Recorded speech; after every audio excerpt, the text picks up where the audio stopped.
Sir ನೋಡಿ, ಇದು ಈ ಲ್ಯಾಂಡ್ಗೆ 7 ಕಡೆ ರಸ್ತೆ.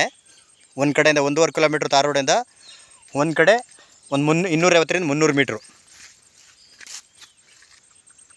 ಎಲ್ಲ ಸುತ್ತ ಬೆಂಗಳೂರವ್ರ ಮನೆಗಳೇ. 1.5 ಎಕರೆ ಬಂದಿರುವಂಥ ಜಾಗ ಇದು ನೋಡಿ. ಗೇಟಲ್ಲಿ ಹಾಕಿ ಫೆನ್ಸ್ ಹಾಕ್ಬಿಟ್ಟಿದ್ದಾರೆ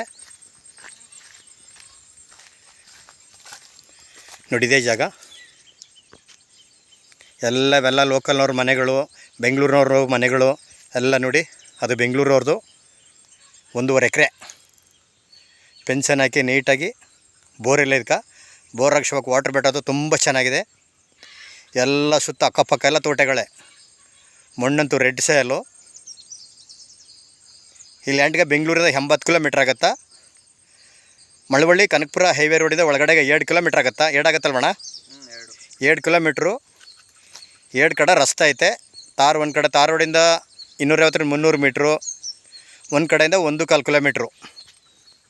ರೋಡಂತೂ ಆ ಕಡೆಯಿಂದ ಬಂದರೂ ದೊಡ್ಡ ರಸ್ತೆ. ಈ ಕಡೆಗೆ ಒಂದು 15 ಗುಂಟೆ ಬರ್ತದೆ ನೋಡಿ. ಈ ಕಡೆಗೆ ಆರಾಮ ಮನೆ ಮಾಡ್ಕೋಬೋದು, ಆ ಕಡೆ ತೋಟ ಮಾಡ್ಕೋಬೋದು. 15 ಬರಲ್ಲ, ಒಂದು 7-8 ಗುಂಟೆ ಬರ್ತದೆ. ಇದು ಬಸ್ ಮಾಡಿ ಫಿಕ್ಸ್ ಮಾಡಿ ಕಲ್ಲು ಹಾಕ್ಬಿಟ್ಟಿದ್ದಾರೆ ಸುತ್ತ, ಪೆನ್ಷನ್ ಕಲ್ಲು. ಪಕ್ಕದಲ್ಲಿ ಚಾನಲ್ ನೀರು ಬರ್ತದೆ. ಈಗ ಬೋರಲ್ಲಂತೂ ಒಳ್ಳೆ ನೀರು ಐತೆ. 300 ಅಡಿಗೆ ನೀರು ಬರ್ತದೆ ನೋಡಿ. ಇಲ್ಲ ಸುತ್ತ ಎಲ್ಲ ಬೆಂಗಳೂರವ್ರ ತೋಟಗಳು, ಮನೆಗಳು ನೋಡಿ. 1.5 ಎಕರೆ. ಕುಂಟೆ 7 ಲಕ್ಷ ಹೇಳ್ತಿದ್ದಾರೆ. ನೆಗೋಷಿಯಬಲ್ ಆಗ್ಬೋದು. ಲೀಗಲ್ ಡಾಕ್ಯುಮೆಂಟು, ಜನರಲ್ಲು ಡೈರೆಕ್ಟ್ ರಿಜಿಸ್ಟ್ರೇಷನ್ಗೈತೆ. ಒಳ್ಳೆ ತೋಟ ಮಾಡ್ಕೊ ಅಚ್ಚುಕಟ್ಟಾಗಿ ನೋಡಿ. ಮನೆಗಳೆಲ್ಲ ಒಳ್ಳೊಳ್ಳೆ ಮನೆಗಳು ಕಟ್ಟಿದ್ದಾರೆ ಬೆಂಗಳೂರಿನವರು. ಕುಂಟೆ 7 ಲಕ್ಷ ಹೇಳ್ತಾರೆ. ನೆಗೋಷಿಯಬಲ್ಲು. ಬೋರ್ ಇಲ್ಲ. ಸುತ್ತ ಫೆನ್ಸನ್ ಮಾಡಿ ಬಾರ್ಡರ್ ಫಿಕ್ಸ್ ಮಾಡಿ ಗೇಟ್ ಹಾಕ್ಬಿಟ್ಟಿದ್ದಾರೆ. ನಾವು ಯಾವ ರೀತಿ ಬೇಕೋ ಆ ರೀತಿ ಡೆವಲಪ್ಮೆಂಟ್ ಮಾಡ್ಕೋಬೋದು. ಬೆಂಗಳೂರಿಂದ 80 ಕಿಲೋಮೀಟ್ರು. ಹೈವೇ ರೋಡಿಂದ 2 ಕಿಲೋಮೀಟ್ರು.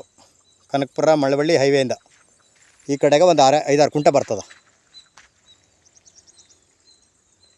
ಕುಂಟೆ 2 ಲಕ್ಷ ಹೇಳ್ತಾರೆ. ನೆಗೋಷಿಯಬಲ್ ಆಗುತ್ತೆ.